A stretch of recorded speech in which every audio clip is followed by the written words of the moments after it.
முட்டுக்காடு ஊராட்சி தலைவரின் கணவரை பழிவாங்கும் நோக்கில்தான் குடிநீரில் மனித கழிவு கலக்கப்பட்டிருப்பதாக தமிழக அரசு இந்த விசாரணை விவரங்களையும் தனது குற்றப்பத்திரிகையில் தாக்கல் செய்திருக்கிறது.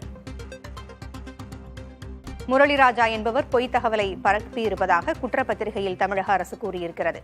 இதுகுறித்த கூடுதல் விவரங்களை வழங்க செய்தியாளர் முத்துப்பழம்பதி இணைந்திருக்கிறார். முத்துப்பழம்பதி, 2 வருடங்களாக விசாரணை நடைபெற்று வந்த நிலையில் இதற்கு ஒரு தீர்வு எட்டப்படாதா என்று அனைவரும் எதிர்நோக்கி இருந்த சூழலில் தற்பொழுது தமிழக அரசு இந்த விவகாரத்தில் 3 பேருக்கு தொடர்பு இருப்பதாக கூறியிருக்கிறது. அந்த குற்றஞ்சாட்டப்பட்ட 3 பேரின் விவரங்கள் என்ன? தமிழக அரசு குற்றப்பத்திரிகையில் இவர்கள் குறித்து கூறியிருப்பது என்ன? பூங்குழலி, வேங்கவேல் விவகாரத்தை பொறுத்தவரையில ஒட்டுமொத்த மனித குலத்திற்குமே ஒரு அதிர்ச்சியான சம்பவம் தான் இது பார்க்கப்பட்டது. கடந்த 2022ஆம் ஆண்டு ஜனவரி 26ஆம் தேதி இந்த அவலம் கண்டறியப்பட்டது. தொடர்ந்து முதல்ல 20 நாட்கள் தமிழக போலீசாரும் அதன் பின் கிட்டத்தட்ட 737 நாட்களாக சிபிசிஐடி போலீசாரும் இந்த வழக்கை விசாரித்து வந்தாங்க. சிபிசிஐடி போலீசாரை பொறுத்தவரையில அறிவியல் பூர்வமான சாட்சியங்களை ஆதாரத்தோட நீதிமன்றத்தில் சமர்ப்பிக்க வேண்டியிருந்ததால 31 பேருக்கு டிஎன்ஏ மாதிரி பரிசோதனையும் 5 பேருக்கு குரல் மாதிரி பரிசோதனையும் மேற்கொண்டாங்க. அது மட்டும் இல்லாமல் 10 பேருக்கு உண்மை கண்டறியும் சோதனை நடத்த வேண்டும் என நீதிமன்றத்தில் அனுமதி கோரியிருந்தாங்க. அதை நீதிமன்றம் நிராகரித்து விட்டது. இந்நிலையில இந்த வழக்குல சிபிசிஐடி போலீசார் கால அவகாசம் வாங்கிட்டே இருக்காங்க, குற்றப்பத்திரிகையை தாக்கல் செய்யல என பல்வேறு அரசியல் கட்சிகளும் விமர்சனம் செஞ்சு வந்தாங்க. இந்நிலையில் தான் நம்ம நேற்று கூட இது குறித்து சிபிசிஐடியின் அதிகாரிகிட்ட கேட்கும்போது இந்த குற்றப்பத்திரிகை தாக்கல் செய்யல அப்படிதான் சொல்லியிருந்தாங்க. இதுல பல்வேறு அரசியல் தலையீடுகள் இருப்பதாகவும் குற்றம் சாட்டப்பட்டு வந்தது.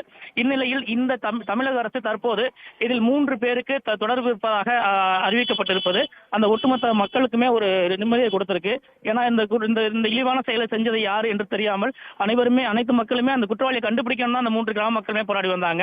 வேங்கவேல்னா வேங்கவேல் மட்டும் இல்ல, வேங்கவேல், இறையூர், அந்த முத்துக்காடு ஊராட்சியில ஒரு 4-5 கிராமம் வருது.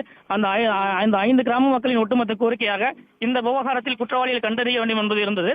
இப்ப தமிழக அரசு அறிவித்திருப்பது அவர்களுக்கு நிம்மதியை கொடுத்திருக்கு. இப்ப அந்த குற்றவாளிகள், அதாவது தொடர்பு உள்ள நபர்களாக தமிழக அரசு அறிவிச்ச அந்த 3 நபர்களை பாத்தீங்கன்னா முரளிராஜா ஒருத்தர் சொல்லியிருக்காங்க. முரளிராஜா பொறுத்தவரையில அவர் வேங்கவேல் கிராமத்தை சேர்ந்தவர் தான். இவர் காவல்துறையில ஆயுதப்படை காவலராக பணியாற்றி வந்தாரு. இவர் ஏற்கனவே போலீசார் விசாரணையுமே இவரை அழைச்சி விசாரணை பண்ணியிருந்தாங்க. அதே போல சிபிசிஐடி போலீசாருமே இவர் விசாரணை மேற்கொண்டதோடு இவருக்கு மட்டும் குரல் மாதிரி பரிசோதனை பண்ணியிருந்தாங்க. மேலும் டிஎன்ஏ பரிசோதனையும் மேற்கொண்டிருந்தாங்க. அதே போல அடுத்ததாக சுதர்சன், முத்துகிருஷ்ணன் ஆகிய 2 இளைஞர்களுமே அதே வேங்கவேல் கிராமத்தை சேர்ந்தவங்க தான். இவங்க 3 பேரையுமே சந்தேகத்தின் அடிப்படையில் ஆரம்பத்திலேயே போலீசார் விசாரணை மேற்கொண்டிருந்தாங்க. தொடர்ந்து சிபிசிஐடி போலீசார் விசாரணை மேற்கொண்டதோடு கண்காணிப்பில் வைத்திருந்தாங்க.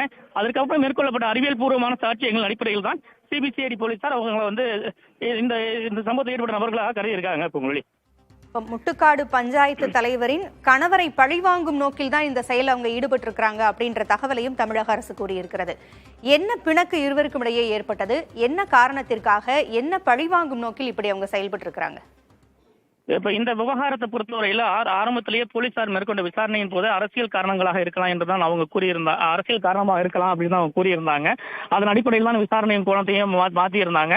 அதன் பின்னர் இது ஒரு ஜாதிய ரீதியான பிரச்சனை என்ற அளவில் போகும்போது தான் இந்த வழக்கு சிபிசிஐடி போலீசாருக்கு மாற்றப்பட்டது.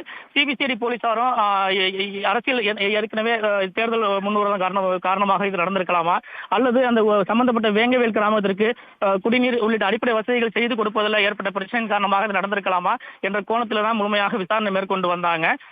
இப்போ சிபிசிஐடி தமிழக அரசின் அறிக்கையை பொறுத்தவரையில இது முன்விரோதம்னு சொல்லியிருக்காங்க. அது முழுமையான அறிக்கையை படித்த பின்புதான் என்ன முழுமையான காரணம் தெரிய வரும். பொங்கலி,